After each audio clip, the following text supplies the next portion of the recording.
Lila Bennett felt the freezing Texas rain hit her 7-month pregnant belly before she even saw the truck. That same lifted black Ram 3500 with the chrome exhaust and the obnoxious LED light bar. That same truck that once carried her to weekend getaways in the hill country. That same truck that sped away the night she lost their daughter.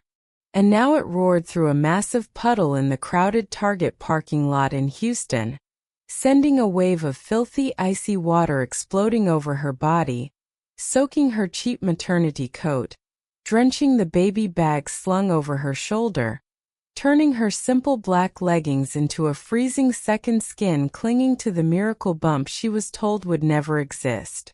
Mason Reed leaned out the driver's window, rain dripping off his Stetson, laughing so hard his shoulders shook. His new fiancée, Brooke, an Instagram model with bleached hair and diamond studs, sat beside him, phone already recording, giggling like this was the funniest thing she'd ever seen.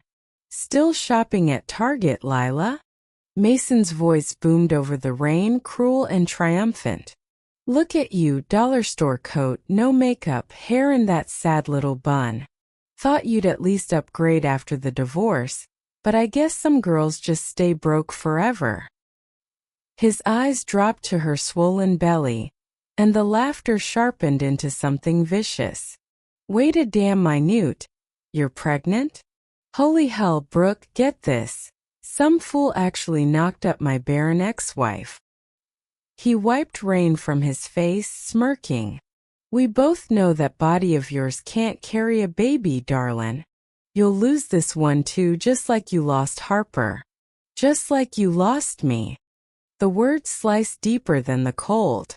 Lila stood frozen in the puddle, grocery bags ruined at her feet, hands instinctively cradling her belly as icy water dripped from her eyelashes. Tears mixed with rain she refused to let him see. Memories flooded back.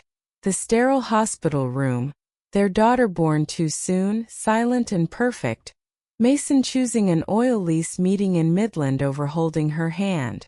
But here's what will break your heart wide open. Why did Mason really drench his pregnant ex-wife in freezing mud water and laugh about it? What kind of man mocks a woman's deepest pain in a parking lot full of strangers? What did Lila endure in that marriage that made her believe, for years, she was worthless, barren, broken beyond repair? And how did one viral video and a live televised announcement bring down Mason's entire world in less than a month, leaving him bankrupt, abandoned, and on his knees begging for mercy the world refused to give? Stay with me, because this isn't just karma. This is justice rolling in on a fleet of private jets, with oil contracts canceled, banks foreclosing, and a revenge so perfectly silent, so perfectly complete, it will leave you breathless. If this story already has your heart racing, do me a huge favor. Smash that like button, share this video with someone who needs hope today, and subscribe to The Spoken Pen with notifications on so you never miss a story of triumph over cruelty. Now let's go back 9 years, to the moment Lila made a choice that would cost her everything she thought love was supposed to be. She was 21, standing in a small Baptist church outside Houston, wearing a second-hand lace dress her mama had painstakingly altered. Mason Reed, 28, tall and broad-shouldered, already closing 7-figure land deals for oil companies, slid a gold band onto her finger. "You're mine now, Lila girl," he whispered against her ear as they kissed. And she thought it was romantic. Possessive in that strong Texas man way. She didn't yet understand he meant ownership, like another acre of land he'd just leased. Mason was building an empire, he said. Reed Energy Partners, drilling rights, mineral leases, pipelines stretching across Texas, Oklahoma, New Mexico. Deals that made grown men whisper his name in boardrooms. And Lila was proud.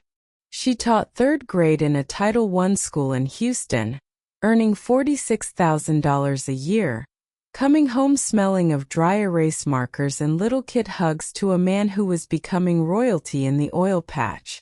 The first year was golden. Mason surprised her with things she never asked for. A new F-150, diamond earrings that felt too heavy, weekends in Cabo where the menus were in English and Spanish and she didn't know which fork to use. He introduced her to investors as my beautiful wife, the teacher. And Lila's heart swelled. She didn't hear the faint condescension, didn't see the polite, pitying smiles. Year 2 the mask slipped. Mason started critiquing her clothes. You're a Reed now, Lila. Can't wear Cole's dresses to the Petroleum Club. He replaced her wardrobe without asking. Scheduled her hair and nail appointments. Controlled her social media, her friends, her weekends like she was another asset to manage. Lila told herself it was love. He just wanted her to fit his world. She needed to try harder. Then year 4 she got pregnant. Lila cried happy tears at the 2 pink lines. She pictured a little girl with Mason's hazel eyes and her dark curls. They'd name her Harper Grace. Mason was thrilled at first. Bragged to his partners, bought a bigger house in River Oaks, posted grainy ultrasound photos like trophies. But as Lila's nausea turned relentless and exhaustion set in, the pregnancy became inconvenient. You gotta push through, darlin', he'd say when she couldn't attend late-night investor dinners. I'm closing deals that'll set us up for life. At 26 weeks, Lila was in her classroom, reading Charlotte's Web aloud when the cramping started. Sharp. Wrong. Terrifying. She called Mason 31 times. He was in Midland negotiating a $60 million lease. A parent rushed her to the hospital. Doctors fought for hours, but Harper Grace was born silent, tiny, flawless, gone. Lila held her daughter's perfect body, screaming for Mason to come, to see her, to hold their baby just once. Mason arrived 11 hours later, boots dusty, smelling of diesel and bourbon. He stood at the foot of the bed, hat in hand, checking emails. Doc said these things happen, he muttered like discussing a dry well. We'll try again. Something inside Lila died that day that wasn't Harper. The doctor came later, after Mason left for urgent calls. The news was crushing. Mrs. Reed, the trauma caused severe scarring. Your chances of carrying to term again are extremely low, less than 8%. Lila was 25, being told her body was ruined. When she told Mason, his response was 5 words that would haunt her for years. So you're basically barren now. Not I'm sorry. Not we'll adopt. Not I love you anyway. Barren. Like fallow land. A failed investment. And he used it like a blade. At galas. We'd love kids, but Lila had complications. With just enough emphasis to imply fault. In arguments, if you could give me an heir, I'd have a reason to come home sober. To justify affairs. I'm building a legacy, Lila. I need sons. You can't give me that. Lila became a shadow. Therapy twice weekly. Antidepressants. Teaching with a painted smile by day. Coming home to a husband who looked at her like damaged goods. The affairs became blatant. Late nights. Lipstick on collars. A woman named Brooke, 23, ambitious, always at his side as executive liaison. Everyone knew. But Lila stayed. Because Mason's voice had become hers. You're broken. Barren. No man will want you now. Until the night she came home early from a school play and found Mason in their bed with Brooke. Both laughing. Both not caring she saw. Mason didn't even cover up. Sat up like she'd interrupted a conference call. If you were half as exciting as her, Lila, maybe I wouldn't need this. And if you weren't barren, I'd have a reason to stay faithful. She packed one suitcase that night, hands trembling so badly she dropped it twice. Divorced him 4 months later. Mason didn't fight it.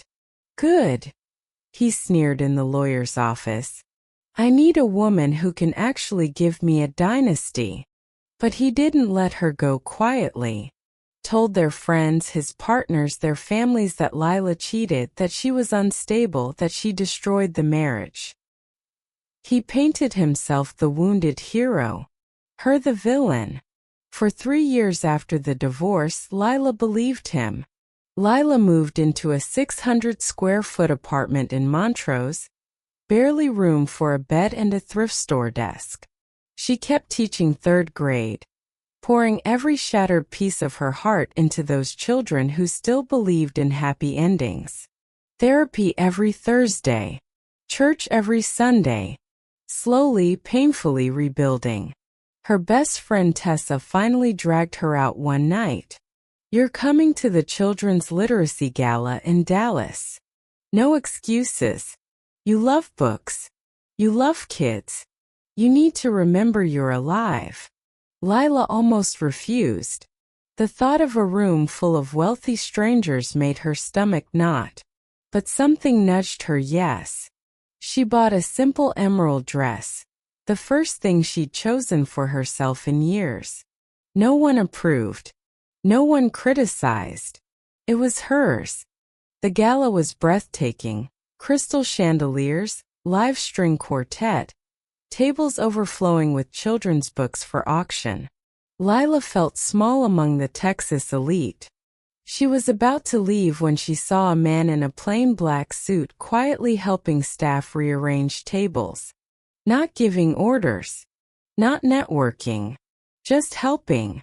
She walked over. Need another set of hands? He looked up, kind hazel eyes, genuine smile that reached them. I'd love one. I'm terrible at getting these straight. They worked in comfortable silence, then he introduced himself. I'm Caleb. Lila. What brings you here tonight? She braced for the usual status questions.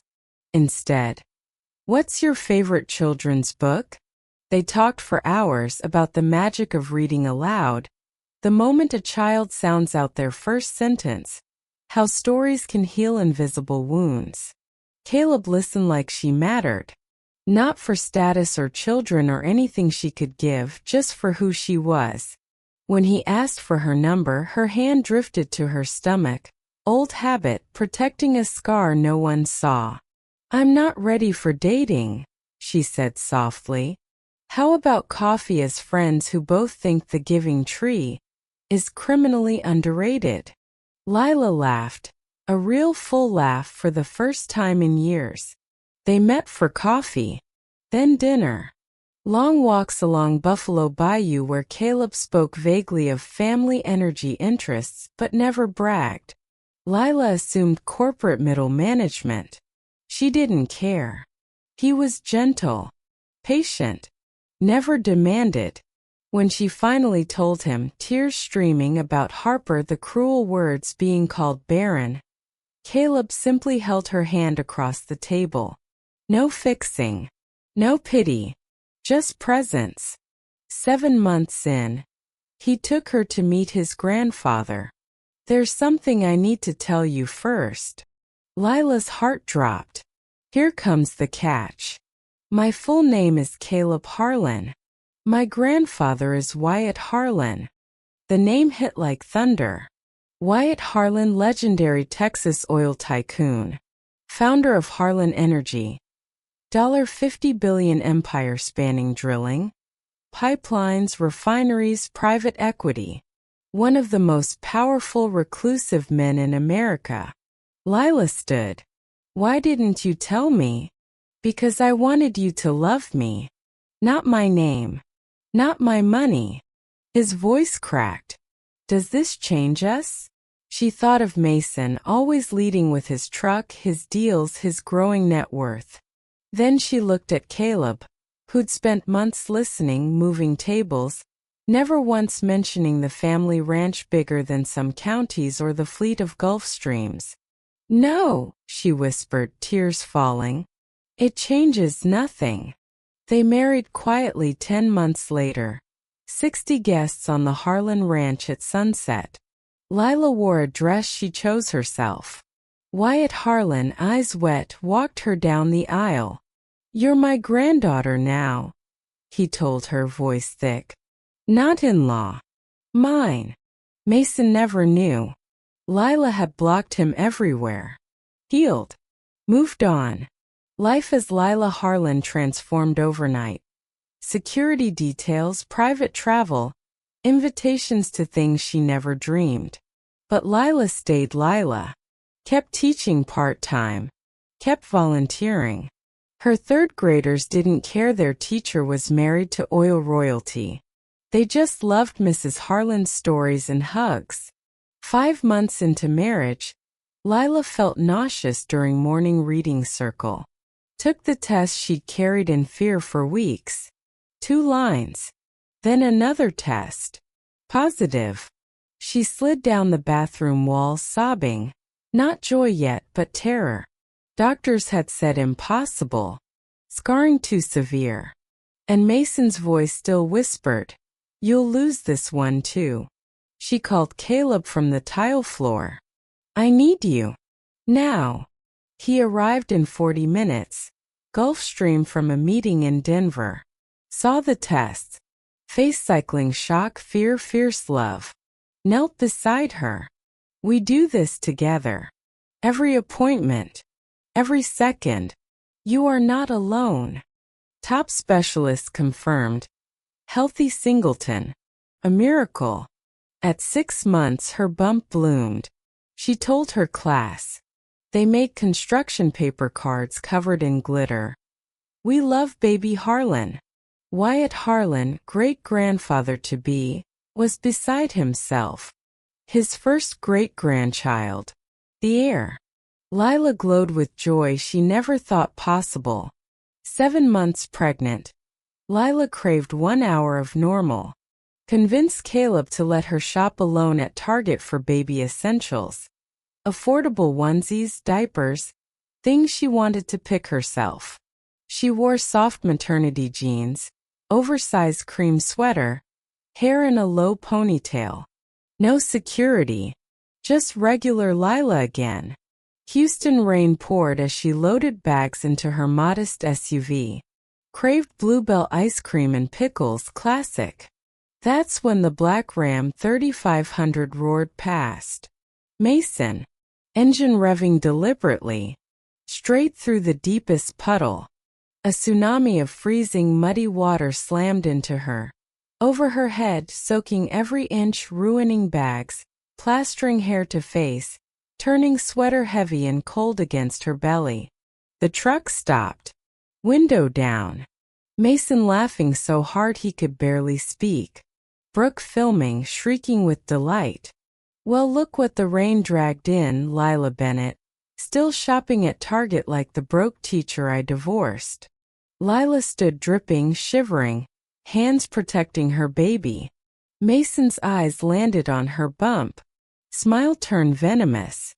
"No way. You're pregnant?" Brooke, zoom in. "Some idiot actually believes she can carry." He leaned out further, rain soaking his arm, voice dripping contempt. "Good luck keeping that one alive, darlin'. We both know how your body works. You'll lose it just like you lost Harper. Just like you lost everything." Brooke cackled. "Post it." Caption. "When your ex thinks she's moved on but still lives paycheck to paycheck." They sped off, tires squealing. Lila stood shaking, cold, humiliated, memories crashing. Called Caleb, voice breaking. 30 minutes later, a black Suburban with discreet plates arrived. Security first. Then Caleb, face carved from stone, wrapped her in his coat, eyes promising vengeance. "Who?" "My ex, Mason Reed." Caleb to security. Everything on Mason Reed. Holdings, debts, partners, contracts, personal. And secure that video. Within hours, Brooke posted, "Hilarious karma on my man's clingy ex. 100 million views in 48 hours. Comments erupted. Assaulting a pregnant woman? He's a monster. Then identification. That's Lila Harlan, wife of Caleb Harlan, heir to the $50 billion Harlan Energy empire. Internet exploded.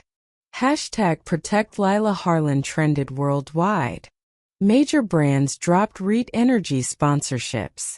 Country artists refused his event boxes. Mason tried damage control. Press conference claiming accident. Overblown. World saw the joy in his laugh. His partners went silent. He still thought money would fix it. Until the storm hit. Mason had no idea how deeply Harlan Energy's roots ran. 72 hours after the video, Wyatt Harlan, 80 years old, quiet, legendary, made 8 phone calls. No shouting. No threats. Just calm conversations with governors, bank chairmen, and energy secretaries. First call. To the CEO of Texas Capital Bank. "Morning, Tom. Wyatt Harlan. You hold $90 million in Reed Energy debt, personally guaranteed by Mason Reed. Call it in. Today." Tom stammered. "Wyatt, that's aggressive." Wyatt's voice like aged bourbon. "My granddaughter was assaulted while carrying my heir. You want Harlan business or not?" Loan called by noon. Second call. First Reserve Bank. "Bill, it's Wyatt. Another $60 million on Reed. Same terms." "Wyatt, we've banked him for years." "Not anymore." By evening, $180 million in loans due immediately. Third call. Major joint venture partner. "Cancel every shared lease with Reed Energy. Pull the rigs. Now." "Wyatt, that's $120 million in play." "Done. Rigs gone overnight." Fourth call. Texas Railroad Commission chairman. A personal friend. "Delay every Reed permit. Environmental hold. Indefinite. Consider it done." Reed Energy stock crashed 78% in one brutal day. Trading suspended. Board emergency meeting. Mason stormed in red-faced. "What the hell is going on? Who's pulling these strings?" Board chairman voice ice cold. "It's over, Mason. Harlan Energy just buried us. You assaulted Wyatt Harlan's pregnant granddaughter on video. We're removing you as CEO. Security will escort you out." Mason's voice cracked. "You can't. I built this company. You built it on sand. Get out." Security grabbed his arms. Cameras outside caught him being marched from the building he bragged about owning. His $400 million net worth evaporated. River Oaks mansion foreclosed. Aspen Chalet seized. Fleet of trucks, including that black Ram, repossessed. Brooke left within days. Text to Mason. "I'm sorry, but I can't be with someone toxic. New chapter with someone who's actually going places. Don't contact me." Posted from Street Barts with a country singer. "Found my real cowboy." Mason, alone in a cheap extended stay motel, called Caleb Harlan directly. Number somehow obtained. Caleb answered, voice deadly calm. "Caleb Harlan." Mason's voice shaking, pleading. "Caleb, this is Mason Reed. Listen, man to man. I didn't know she was with you. It was a stupid prank. Tell your grandfather to back off. I'll apologize publicly, pay her whatever, please. I'm losing everything." Caleb's reply like steel. "You lost everything the moment you laughed while assaulting my pregnant wife and mocking our dead daughter. You called her barren. You broke her for years. Now you feel a fraction of that pain. There's no deal. No mercy. Goodbye, Mason. Line dead. Mason tried Wyatt Harlan next. Begged his assistant for 5 minutes. Wyatt took the call. Mr. Harlan, sir, this is Mason Reed. I'm begging you. I was wrong. I'll do anything, public apology, compensation, whatever you want. Please call off the banks. Wyatt's voice low, final. Son, you mocked a woman carrying my blood while she grieved a child you never mourned. You humiliated her for the world to see. My family protects its own. You sowed cruelty. Now you reap it. There's no negotiation. Live with what you've made. Click. The final, devastating blow came 5 weeks later. The annual Harlan Foundation Gala for Children's Literacy. Broadcast live on every major network. 600 of Texas and America's most powerful in attendance, millions watching. Lila, 8 months pregnant, radiant in flowing ivory silk that caressed her beautiful bump, stood beside Caleb. Wyatt Harlan took the stage, voice strong as West Texas wind. Tonight we celebrate family. My granddaughter Lila is carrying our great-grandchild. The future of everything we've built. Thunderous applause. Then his eyes hardened, gazed straight into the camera. But family means protection. It means consequences for those who harm the innocent. Who assault a pregnant woman carrying new life on video for the world to see. Who mock the sacred memory of a lost child. He paused, letting silence fall. I will say this once on live television so there is no misunderstanding. Anyone who endangers my family, my granddaughter, my great-grandchild, will find no refuge in any boardroom, any bank, any lease, any corner of this industry my family touches. We do not forget. We do not forgive harm to our own. Camera pan to Lila. Unbreakable, glowing hand on her bump. Standing ovation shook the hall for minutes. Mason watched from that same motel room. Last credit card maxed. Sobbing uncontrollably as the woman he called barren stood adored, powerful, carrying the sole heir to the empire that had just erased him from existence. His company sold for scraps to a rival. His name poison. Blacklisted from every energy conference, every lease auction, every golf course where deals were made. Mason Reed, once striding Houston like a king, now anonymous, leasing rigs for someone else at $80,000 a year, living in a one-bedroom apartment with second-hand furniture, eating frozen dinners, staring at photos of the life he destroyed. Creditors called daily. Old friends pretended not to see him. He posted a tearful public apology video. 0 views from anyone who mattered. Mason didn't just lose money. He lost his name, his legacy, his future. Forever. And Lila? She never spoke a word of vengeance. She simply healed and watched justice arrive like an unstoppable oil geyser. Quiet, immense, final. She gave birth to a healthy son, Wyatt Caleb Harlan, 3 weeks later. Expanded her Children's Literacy Foundation across Texas, touching hundreds of thousands of lives. Became one of America's most beloved figures, humble, resilient, radiant. Mason sowed cruelty, control, mockery. He reaped total ruin, complete, public, irreversible. Lila sowed quiet faith, kindness, unbreakable hope. She reaped miracles, true love, and a legacy of light. If this story restored your faith that justice always comes, that no cruelty goes unanswered, do 3 things right now for the spoken pen. Hit like, share this with someone who needs hope, and subscribe with notifications on. We bring you stories proving that no matter how dark the night, dawn comes for the faithful.